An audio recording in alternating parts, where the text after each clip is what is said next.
আমরা দেখতে পাচ্ছি বিভিন্ন নাকা পয়েন্ট রয়েছে ধর্মনগরের বিভিন্ন এরিয়াতে। তো এটা কোন নাকা পয়েন্ট এবং চেকিং কীরকম চলছে? দিঘলবাগ স্কুল চৌমুনি নাকা পয়েন্ট। তো এখানে আমাদের 4টা টিম আছে, রোস্টার ডিউটি। সকাল 6টা থেকে শুরু হয়, চলে দুপুর 12টা পর্যন্ত। দুপুরের সেশন চলে দুপুর 12টা থেকে সন্ধ্যা 6টা। সন্ধ্যা 6টা থেকে চলে evening session up to 12 AM। আর নাইট ডিউটি চলে 12 AM টু 6 AM। এইভাবে টোটাল 4টা টিম, আমাদের প্রত্যেকটা টিমে 2 জন করে থাকে। আর ফ্লাইং স্কোয়াডে যারা আছেন ওনারা টাইম টু টাইম আসেন, দেখে যান। পুলিশ অথরিটি, হায়ার অথরিটি আমাদের সঙ্গে সবসময় যোগাযোগ রাখেন, ওনারা দেখে যান।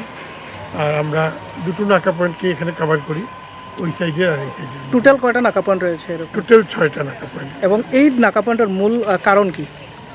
নাকা পয়েন্ট সামনে আমাদের উপনির্বাচন, তো এটাকে সুষ্ঠুভাবে সম্পন্ন করার জন্য এটা একটা স্টেপ।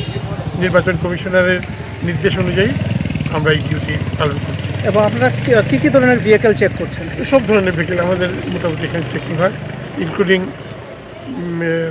যে হাই স্পিড অটো সেগুলোকে আমরা করি। তারপর এই যেগুলো বাইক আছে, প্লাস বড় গাড়ি, এভরিথিং। এখন পর্যন্ত কোনো কি সন্দেহমূলক কোনো কিছু তেমন কিছু আমরা পাই।